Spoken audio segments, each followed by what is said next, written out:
Hi friends, అందరికీ నమస్కారం. Welcome back to Padma power channel. ఈరోజు మనం సింపుల్గా పక్కా కొలతలతో పప్పు చెక్కలు ఎలా చేసుకోవాలనేది మన వీడియో ఎక్కడ స్కిప్ చేయకుండా చూడండి. ఇప్పుడు మనం ఏమేం కావాలనేది చూద్దాము. సాల్ట్ తీసుకున్నాను, చిల్లీ పౌడరు, పచ్చిశనగపప్పు నానబెట్టుకున్నాను, కరివేపాకు, వెన్న. ఇప్పుడు మనము బియ్యం పిండి తీసుకుందాము. బియ్యం పిండి 6 కప్పులు బియ్యం పిండి. 6 కప్పులు బియ్యం పిండికి 1 కప్పు మినప్పప్పు తీసుకుంటున్నాను. మినప్పప్పు తీసుకొని మంచిగా వేయించుకోవాలి. చూడండి, నేను వేయించుకొనేసాను. మంచి కలర్ మారేంత వరకు, గమగమాని వాసన వస్తుంది కదా, అంతవరకు. ఇప్పుడు మనము మినప్పప్పు పక్కన తీసుకున్నాం కదా, అదే కడాయిలోకి మనం తీసుకున్న బియ్యం పిండి వేసుకొని బియ్యం పిండిని కొద్దిగా ఇలా మన చేతికి వేడి తగలాలి అంతవరకు వేడి చేసుకోవాలి. అంతే, వేయించిన అవసరం లేదు. ఇలా మన చేతికి వేడి తగిలిందంటే సరిపోతుంది. ఇప్పుడు మనము స్టవ్ కట్టేసి దీన్ని కూడా పక్కన తీసుకుందాం. ఈ గిన్నెలోకి తీసుకుంటున్నాను నేను.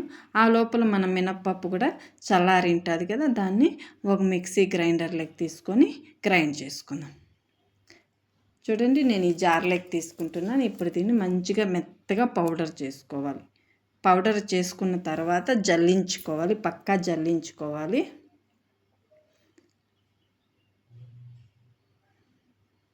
జల్లించుకొని మంచిగా మిక్స్ చేసుకొనేసి ఇప్పుడు మనం ఏమేమి తీసుకున్నాం కదా, సాల్ట్, సరిపడినంత సాల్ట్, చిల్లీ పౌడరు, తర్వాత 2 కప్పుల పచ్చిశనగపప్పు తీసుకొని 1 గంట నానబెట్టుకొని వాటర్ అంతా మంచిగా తీసేసి ఇలా ఉంచుకోవాలి. అలాగే చిన్న చిన్నగా కట్ చేసుకున్న కరివేపాకు, కావాలంటే కొత్తిమీర కూడా వేసుకోవచ్చు. నేనైతే కొత్తిమీర వేయలేదు.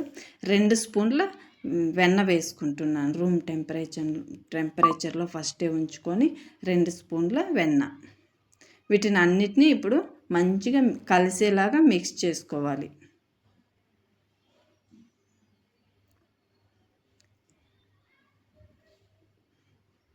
ఇలా కొద్దిగా తీసుకొని చూడాలి టేస్ట్, ఉప్పు కారం అంతా సరిపోయింది అనేసి. ఇప్పుడు సరిపోకపోతే ఇంకొద్దిగా వేసుకోవచ్చు, సరిపోయింటే ఓకే. ఇలా మనం ఇలా పట్టుకుంటే మనకు ఒక బాల్ లాగా రావాలి. మనం అన్ని పక్కా కొలతలతో వేసుకుంటే ఖచ్చితంగా వస్తుంది. కొద్దిగా నీళ్ళు వేసుకుంటూ మిక్స్ చేసుకోవాలి. నేను చల్లటి నీళ్ళే తీసుకున్నాను, వేడి నీళ్ళు కాదు. ఒకేసారి వేసుకోకుండా నీళ్ళు కొద్దిగా వేసుకుంటూ మిక్స్ చేసుకోవాలి. మరీ గట్టిగా కాకుండా మరీ మెత్తగా కూడా కాకుండా మీడియంగా ఇలా మిక్స్ చేసుకోవాలి. మిక్స్ చేసుకొని చూడండి, మన చేతికి కూడా అంటుకోకూడదు. తర్వాత ఇలా మనం ఒక బాల్లా చేసుకొని తట్టుకుంటే ఎక్కడ క్రాక్స్ రాకూడదు. అంత మంచిగా మనం కలుపుకోవాలన్నమాట. అందుకే చెప్పేది కొద్దిగానే నీళ్ళు వేసుకుంటూ మిక్స్ చేసుకోవాలి. ఇప్పుడు మనము దీన్ని ఎలా తట్టుకోవాలో చెక్కలుగా నేను చెప్తాను. నేను ఇలా ఒక డ్రై క్లాత్ తీసుకొని ఈ క్లాత్ని ఇలా పరిచేసి, తడపలేదు, డ్రై క్లాత్ అని చెప్తున్నాను, డ్రైగానే ఉండాలి క్లాత్ అన్నది. ఇలా గణేశం చేసి పెడుతున్నాను, ఎందుకంటే మన వంట మంచిగా రావాలని. నేనైతే ఇలా ఫాలో అవుతాను, నచ్చితే మీరు కూడా ఫాలో అవ్వండి. ఇప్పుడు మనం ఇలా కొద్దిగా తీసుకొని ఇలా తట్టుకోవాలన్నమాట. మూత పెట్టేయాలి ఫ్రెండ్స్. నేను తర్వాత మూత పెట్టేశాను.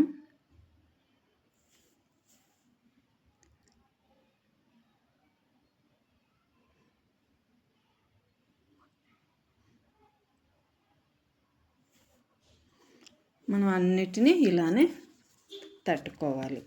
మూత పెట్టేయాలి, లేకపోతే ఆరిపోతుంది పిండి అన్నది. చాలా రోజులైంది ఫ్రెండ్స్ నేనైతే వీడియో చేసి, అసలు 1 మంత్ అయింది. హెల్త్ బాగలేకుండా అస్సలు వీడియోసే చేయలేదు.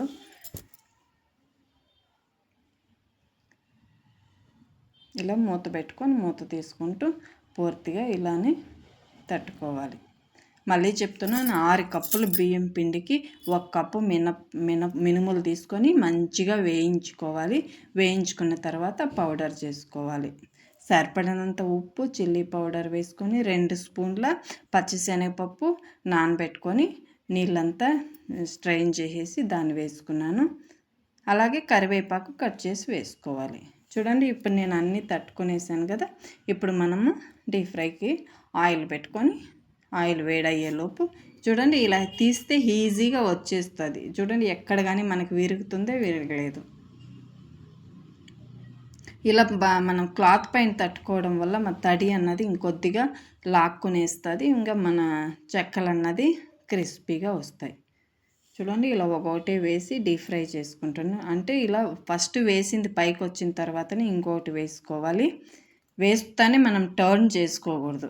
వేసి అన్నీ పైకి వచ్చిన తర్వాతనే మనం టర్న్ చేసుకోవాలి.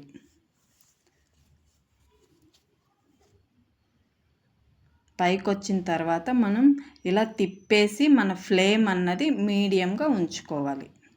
మరీ సిమ్లో కాకుండా మరీ హైలో కాకుండా మన ఫ్లేమ్ అన్నది మీడియంలో ఉంచుకొని మనం వేసిన తర్వాత పూర్తిగా బబుల్స్ అన్నది నిలిచిపోయి ఇలా సౌండ్ వస్తుంది కదా, సౌండ్ కూడా పూర్తిగా నిలిచిపోవాలి. అప్పుడే మన చెక్కలు అన్నది కాలుతాయి మంచిగా. చూడండి ఇప్పుడు బబుల్స్ తగ్గిపోయాయి, తర్వాత సౌండ్ తగ్గిపోయింది. ఇప్పుడు నేను తీసేసాను. అంటే ఎక్కువసేపు పెట్టలేదు ఫ్రెండ్స్, వీడియో లాంగ్ అవుతుందని. ఇప్పుడు చూడండి తర్వాత మళ్ళీ మన ఫ్లేమ్ అనేది హైలో ఉంచాను.